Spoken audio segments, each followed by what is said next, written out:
இந்த கதையை எழுதியவர் பஞ்சம் பிரகாஷ். அதிகாலை 4 மணி ஆயிருந்தது. கடற்கரையில 2 மீனவர்கள் நின்னுக்கிட்டு இருக்காங்க. அவங்கள தவிர வேற யாரும் இல்ல. அங்க கனமழை பெஞ்சுக்கிட்டு இருந்தது. அப்புறம் கடல்ல ரொம்ப அதிகமா சூறைக்காற்று வீசிக்கிட்டு இருந்தது. அதை பார்த்த அந்த 2 பேரும் கடலுக்குள்ள போகாம அவங்களோட படகை கரையில கட்டி வச்சிருந்தாங்க. இங்க பாரு மங்கேஷ், இந்த புயலால இன்னைக்கு நம்மளோட வேலையே நடக்காது. ஐயோ, இப்போ என்ன பண்றது? நம்ம கடலுக்குள்ள போகலனா இன்னைக்கு நம்ம சாப்பிட்றதுக்கு சாப்பாடு கிடைக்காது. சரி, இன்னும் விடியறதுக்கு நேரமாகும்னு நினைக்கிறேன். இங்கிருந்து கிளம்பலாம். அப்போ கடற்கரை ரொம்ப அடர்த்தியான மேகங்களால சூழப்பட்டிருந்தது. இன்னைக்கு என்ன வரப்போகுதுன்னு யாருக்குமே தெரியாது. வானத்தை அண்ணாந்து பார்த்தா மின்னல் மின்னிக்கிட்டு இருந்தது. மழையும் பெஞ்சிக்கிட்டு இருந்தது. அப்புறம் எல்லா பக்கமும் கருமேகங்களால சூழப்பட்டிருந்தது. அப்புறம் அதுக்கு மத்தியில இதயத்தையே பிளக்கிற அளவுக்கு இடியும் இடிச்சுக்கிட்டு இருந்தது. அது ரொம்ப மோசமான புயலா இருந்தது. மங்கேஷ் எதையோ ஒன்று சொல்லிக்கிட்டு அப்படியே முன்னாடி போய்கிட்டு இருந்தாரு. சூரியன் மங்கேஷ் பின்னாடியே போய்கிட்டு இருந்தாரு.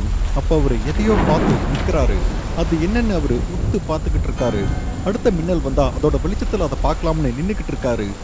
அது உண்மையிலேயே என்னன்னு அடுத்த மின்னல் வரும்போது பார்க்குறாரு. அந்த மின்னல் வெளிச்சத்தில் அது தெரிய ஆரம்பிக்குது. ஏதோ கப்பல் மாதிரி ஒன்று கடலோட மேற்பரப்புல இருந்து வந்துகிட்டு இருக்கு. ஏய் மங்கேஷ், இங்க பாரு, கடல்ல இருந்து ஏதோ கப்பல் வந்துகிட்டு இருக்கு. சூரிய அப்படி சொன்ன உடனே மங்கேஷும் அந்த இடத்துக்கு வந்து பார்க்கறாரு. அப்புறம் சூரிய நோக்கி தன்னோட விரலை காட்டி கடலோட ஒரு மூலையை காட்டி அதை பார்க்க சொல்றாரு. அங்க தொடர்ந்து மின்னல் அடிச்சுக்கிட்டே இருக்கு. அங்க பயங்கரமான ஒரு கப்பல் கடல்ல இருந்து ரொம்ப வேகமா வந்துகிட்டு இருந்தது. மங்கேஷும் சூரியும் அந்த கப்பலை பார்த்துக்கிட்டே இருக்காங்க. அந்த கப்பல் எவ்வளோ வேகமா வந்ததுன்னா என்ன நடக்குதுன்னு அவங்க 2 பேரும் புரிஞ்சுக்கிறதுக்கு முன்னாடியே அந்த கப்பல் கரையை நோக்கி வந்துடுது. அதை பார்த்த 2 பேரும் இங்கிருந்து தப்பிக்கிறதுக்காக ரொம்ப வேகமா ஓடி போறாங்க. அதுக்கப்புறம் அந்த கப்பல் நின்றுடுச்சு. அதுக்கப்புறம் அவங்க 2 பேரும் திரும்ப வந்து நின்றுட்டு இருக்கிற அந்த கப்பலை பார்க்குறாங்க. அந்த கப்பல்ல இருந்து தண்ணீர் கொட்டிக்கிட்டு இருந்தது, ஒரு நீர்வீழ்ச்சி மாதிரி.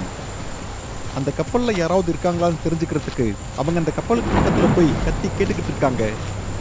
ஆனா அந்த கப்பல்ல இருந்து எந்த ஒரு பதிலும் வரவே இல்லை.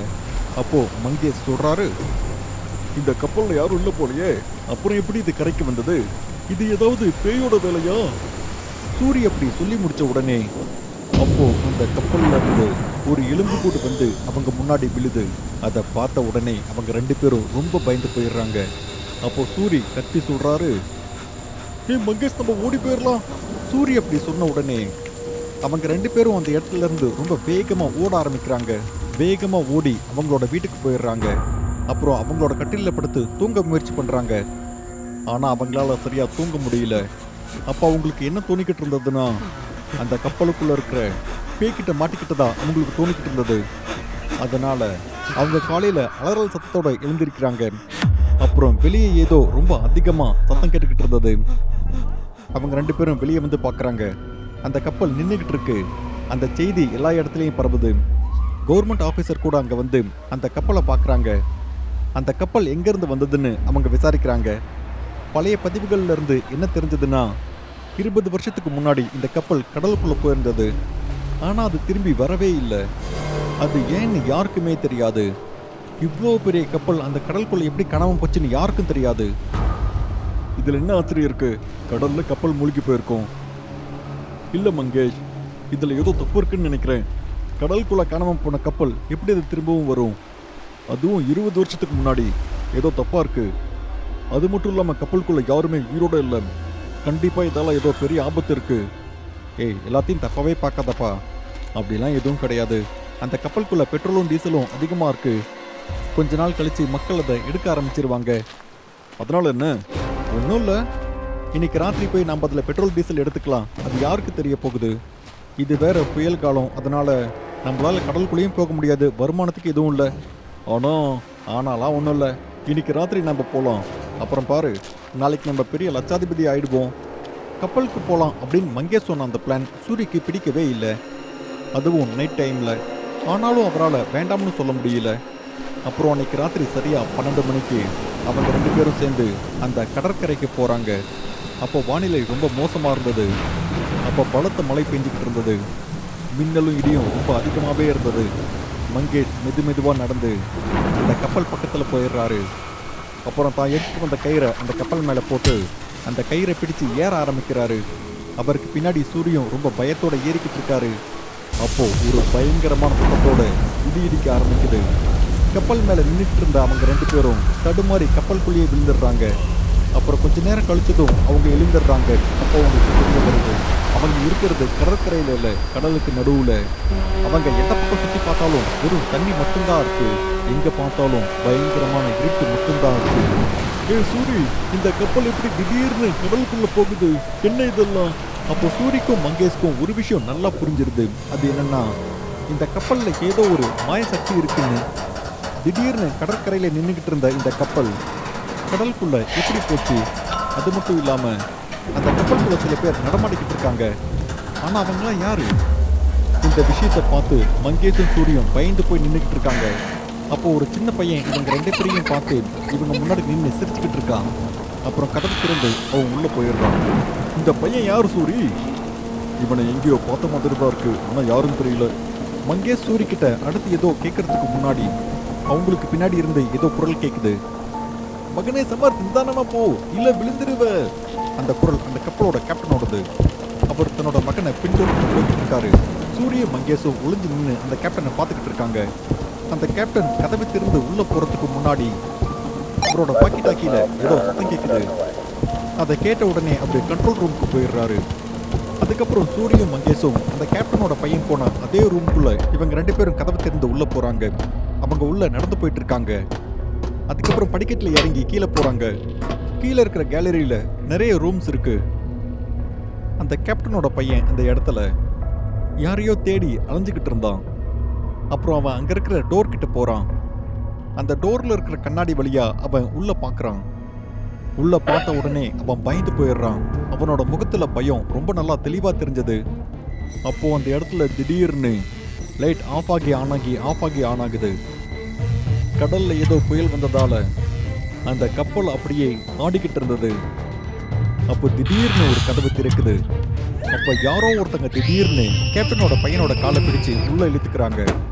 மங்கேஷ் அப்புறம் சூரி ஒரு சில மாதிரி நின்று நடக்கிற எல்லாத்தையும் பார்த்துக்கிட்டு இருக்காங்க. இவங்க 2 பேருக்கு இது ரொம்ப விசித்திரமா இருந்தது.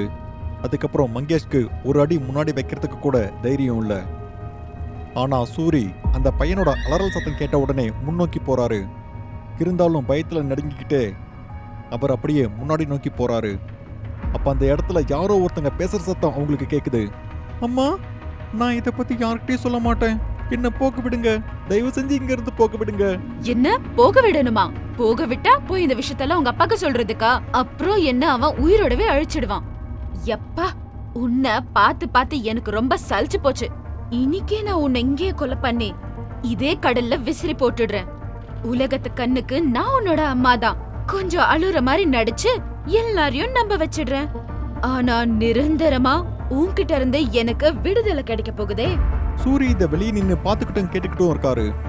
அப்பதான் அவருக்கு ஞாபகம் வருது, அது அவரோட சின்ன வயசு ஃப்ரெண்ட் சமர்த்னு. அவங்க 2 பேரும் அடிக்கடி கடற்கரையில சந்திப்பாங்க. இவங்க அவங்களோட ஸ்டெப் மதர். சமர்த்தோட அப்பாவை இவங்க வெளிநாட்டு பயணத்துக்காகவும் பணத்துக்காகவும் மட்டும்தான் கல்யாணம் பண்ணிக்கிட்டாங்க. ஆனா சமர்த்தோட அப்பா என்ன விரும்பினாருன்னா, இவங்க சமர்த்த ரொம்ப நல்லா பாத்துக்கணும்னு அவர் ஆசைப்பட்டாரு. சமர்த்துக்கு இவங்க அன்பை கொடுக்கணும்னு நினைச்சாரு. ஆனா இங்க எல்லாமே தலைகீழா போயிடுச்சு. சமர்த்தோட ஸ்டெப் மதர் சமர்த்தோட அப்பாவோட ஜூனியர் கூட சேர்ந்து அவரோட சொந்த கப்பல்லையே இருந்து அவரை ஏமாத்திக்கிட்டு இருந்தாங்க. இது எல்லாத்தையும் சமர்த் பார்த்த உடனே சமர்த்தோட ஸ்டெப் மதர் சமர்த்த கத்தியால குத்தி கொன்னுட்டாங்க. சூரியும் மங்கேஷும் எதுவும் பண்றதுக்கு முன்னாடியே அந்த கப்பலோட கேப்டன் கையில ஒரு கன்னை எடுத்துக்கிட்டு வேகமா ஓடி வராரு. அங்க அவரோட மகன் இறந்து கிடக்குறான். கேப்டன் இதை பார்த்த உடனே அவரோட ஜூனியர் அங்கிருந்து ஓட ஆரம்பிக்கிறான். அந்த கேப்டன் அதை பார்த்ததும் அந்த ஜூனியர் ஆபீசரை சுட்டு கொன்னுறாரு. ஆனா அந்த விஷயம்லாம் கேப்டனுக்கு எப்படி தெரிஞ்சதுன்னு அந்த பொண்ணால ஒண்ணுமே புரிஞ்சுக்க முடியல. அப்ப சமர்த்தோட கையில இருந்த வாக்கி டாக்கிய அவங்க பாக்குறாங்க. அப்போ அவங்களுக்கு எல்லாமே புரிஞ்சிருது. அதுக்கப்புறம் அவங்க அந்த கேப்டன் கிட்ட கெஞ்ச ஆரம்பிக்கிறாங்க. பேபி, நீ நினைச்ச மாதிரி ஏதோ இல்லடா செல்லம். ப்ளீஸ் என் பக்கம் இருக்கிற விஷயத்தை உனக்கு புரிய வைக்கிறதுக்கு ஒரு சான்ஸ் கொடு. அப்புறம் அவங்க வேற எதுவும் பேசுறதுக்கு முன்னாடி அந்த கேப்டன் தான் கையில வச்சிருந்த துப்பாக்கியால அந்த பொண்ணை சுடுறாரு. அப்புறம் அவரு தான் மகனோட பணத்தை எடுத்துக்கிட்டு அந்த ரூம் விட்டு வெளியே போக ஆரம்பிக்கிறாரு. அப்ப திடீர்னு அந்த கப்பல் அதிர ஆரம்பிக்குது. அங்க கேப்டன் மட்டும் இல்ல, மங்கேஷும் சூரியன் கூட கீழே விழுந்துடுறாங்க. அந்த கப்பல் இப்ப ஆடிக்கிட்டே இருக்கு. அப்போ கேப்டனோட கையில இருந்த வாக்கி டாக்கில இருந்து சத்தம் வர ஆரம்பிக்குது. சார், நம்மளோட கப்பல் கடல் நடுவில் இருந்த புயல்ல மாட்டிக்கிச்சு. நீங்க இங்க வரலனா எல்லாமே அவுட் ஆஃப் கண்ட்ரோல் ஆயிடும் சார். அந்த கண்ட்ரோல் ரூம்ல இருந்த எல்லாரும் சாவ பார்த்து பயந்து அந்த கப்பலை காப்பாத்துறதுக்காக அவங்க கேப்டனை ரொம்ப வேகமா தேடிக்கிட்டு இருந்தாங்க. ஆனா அவங்க எதிர்பார்த்த கேப்டன் அந்த இடத்துல இல்ல. கேப்டன் தன்னோட மகனோட உடம்ப தான் கையில வச்சுக்கிட்டு என்ன பண்றதுன்னு தெரியாம அந்த இடத்துல கண்ணீர் விட்டு அழுதுகிட்டு இருந்தாரு. இருந்து கிடக்கிற அந்த பையன் தன்னோட சின்ன வயசு ஃப்ரெண்ட் அப்படின்னு சூரியும் மங்கேஷும் புரிஞ்சுக்கிட்டாங்க. அப்ப அந்த இடத்துல இருந்த மங்கேஷ் கேப்டன் ஏதாவது பண்ணி அந்த கப்பலை காப்பாற்றணும்னு அவர் ஆசைப்பட்டாரு. இல்லைன்னா அவங்க 2 பேரும் கூட செத்து போயிடுவாங்க. ஆனா சூரிக்கு நல்லாவே புரிஞ்சிருந்தது அவங்களால எதுவுமே பண்ண முடியாதுன்னு. உடனே அவரு மங்கேஷை கூப்பிட்டு கப்பலோட மேல் பகுதிக்கு வந்துடுறாரு. இருட்டா இருக்கிற இந்த கப்பல் மேல எல்லாரும் இங்கேயும் இங்கேயும்னு ஓடிக்கிட்டு இருந்தாங்க.